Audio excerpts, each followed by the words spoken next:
Praise the Lord. கர்த்தர் உங்களை ஆசீர்வதிப்பாராக. கர்த்தர் உங்களோடு கூட பேசுவாராக. இந்த நாளில் வேதத்திலிருந்து ஒரு வசனத்தை வாசிக்கலாம். 1 யோவான் 5ஆம் அதிகாரம் 4ஆம் வசனத்தை வாசிக்கிறேன். தேவனால் பிறப்பதெல்லாம் உலகத்தை ஜெயிக்கும். நம்முடைய விசுவாசமே உலகத்தை ஜெயிக்கிற ஜெயம். பிரியமானவர்களே, தேவனால் பிறப்பதெல்லாம் உலகத்தை ஜெயிக்கும். நம்முடைய விசுவாசமே உலகத்தை ஜெயிக்கிற ஜெயம் என்று வசனம் சொல்லுகிறது. உங்கள் வாழ்க்கையில் எதெல்லாம் பிறகுதோ அதெல்லாம் தேவனால் பிறக்கணும். உங்கள் விசுவாசத்திலிருந்து வருகிற ஆசீர்வாதம் தான் ஒரு பெரிய ஆசீர்வாதமாக இருக்கும்.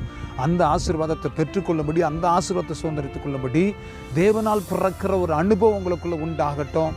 தேவனால் பிறப்பதெல்லாம் உலகத்தை ஜெயிக்கும் என்று வசனத்தில் வாசிக்கிறோம். ஆகையினால கர்த்தருடைய பிள்ளைகளை, தேவனால் பிறக்கிற ஒரு அனுபவம், தேவனால் பிறக்கிற ஒரு ஆசீர்வாதம், தேவனால் பிறக்கிற ஒரு பெரிய மேன்மைக்குள்ளே நீங்கள் வாங்க. கர்த்தர் உங்களை ஆசீர்வதிப்பார். கர்த்தர் உங்களை பலப்படுத்துவார். தேவனால் பிறப்பதெல்லாம் உலகத்தை ஜெயிக்கும் என்று வசனம் சொல்லுகிறது. உலகத்தை ஜெயிக்கிற ஜெயம் உங்களுக்குள்ள. விசுவாசமே உலகத்தை ஜெயிக்கும் என்று சொல்லப்படுகிறது. விசுவாசத்தில் கட்டப்படுங்க. கர்த்தர் உங்களை ஆசீர்வதிப்பார். ஜெபிக்கலாமா? நல்ல பிதாவே, இந்த நல்ல வேலைக்காக ஸ்தோத்திரம். விசுவாசமே உலகத்தை ஜெயிக்கிற ஜெயம். விசுவாசத்தில் நம்முடைய பிள்ளைகளை கட்டுங்க. தேவனால் பிறந்த ஆசீர்வாதம் அனுபவங்களை பெற்றுக்கொள்ள கர்த்தர் உதவி செய்யும். நம்முடைய பிள்ளைகளை பலப்படுத்த உங்கள் நாமத்தை மையப்படுத்திக் கொள்ளும். ஆசீர்வதிங்க, பொறுப்படுங்க, மூடி மறைங்க. இயேசு கிறிஸ்துவின் நாமத்தினால் ஆசீர்வதித்து உடைய பிள்ளைகளை அர்ப்பணித்து ஒப்பு கொடுத்து ஜெபிக்கிறோம் நல்ல பிதாவே. ஆமென், ஆமென், ஆமென்.